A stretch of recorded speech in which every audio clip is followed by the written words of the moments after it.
Hej, mit navn det er Jesper Stange fra Skabersans. I den her første video, så skal jeg snakke noget om, hvad er det egentlig, du gerne vil med din forretning. Man kan sige, at der er tre grundlæggende ting, som man skal forholde sig til. Hvad er det, du vil? Hvorfor er det, du vil det? Og hvornår er det, du vil det? Og du kommer til at få tre forskellige videoer. Men den første, som er den her, den kommer til at handle om, hvad er det, du gerne vil. Se, jeg har oplevet rigtig mange, der jo har taget uddannelser som massør, eller healer, eller coach, eller psykoterapeut, og har fået nogle fantastiske oplevelser igennem deres studier, og tænker, dem vil de rigtig gerne ud og dele med andre mennesker. Det er jo en meget fin intention. Det, som jeg så også oplever, det er, at de er alt for uskarpe i omkring, hvad er de egentlig gerne vil gøre. Hvad er de egentlig tilbyder. Så er du en af dem, der er lidt uskarp omkring, hvad er du tilbyder, så er det den her video, du virkelig skal slå ørerne ud til. Jeg kom en dag gående nede i mit kvarters supermarked, og dernede i supermarkedet, der havde de sådan en opslagstavle, og der hænger jo, jeg skulle til at sige hundredvis af opslag, det gør der nok ikke, men der hænger rigtig mange opslag. Der hænger mange opslag omkring massage og healing og coaching og psykoterapi, så kan du forresten også lige få medtaget. Men alle budskaber, de drukner i hinanden, fordi der bare står, jeg tilbyder massage, og jeg tilbyder healing. En anden dag, så kommer jeg derned, og så ser jeg et andet opslag. Og det er en massør, der har skrevet, jeg kan hjælpe dig af med dine spændinger i nakken, fordi du kører for meget bil. Jeg tænkte, det var lige mig. Det der, jeg kører rigtig meget bil, og jeg har rigtig mange spændinger i min nakke, så vedkommende har min opmærksomhed lige med det samme.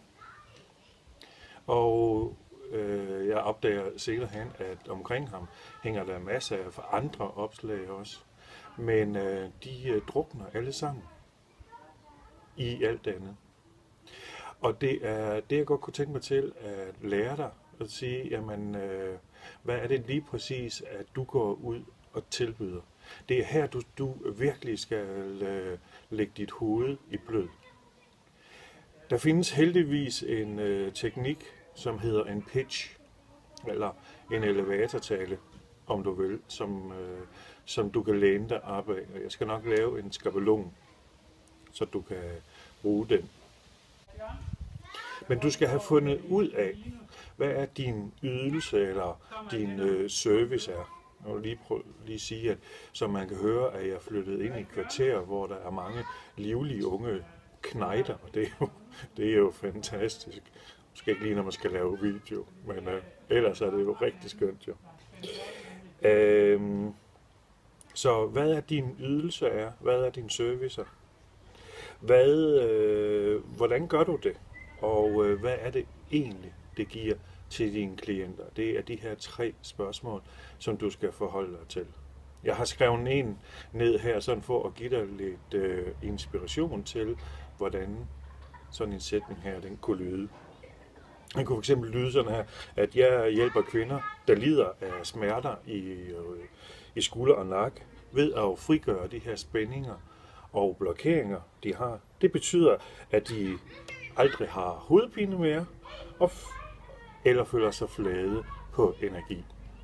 Det er rimelig klart, hvad det egentlig er, at vedkommende går ud og tilbyder, og endnu mere klart, så er det også, hvad er det egentlig, at folk de får ud af det.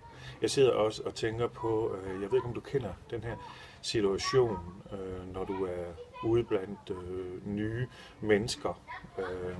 Det kan være til familiefrokoster eller noget helt andet, og folk de spørger dig, hvad er du laver? Og der er det rigtig rart at have sådan en pitch, som man kan læne sig op af, især til når det er ude i fremmede netværks. Men allervigtigst, så skal du til at gå i tankeboks omkring, hvad er det helt præcis du går ud og tilbyder andre mennesker? Hvorfor er det, du gerne vil hjælpe dem? Hvad er det, du gerne vil hjælpe dem med? Og når du bliver skarp på det, så kan du vente til, at video nummer 2 kommer, og hvor vi så skal snakke om, hvorfor er det vigtigt for dig at gøre det her.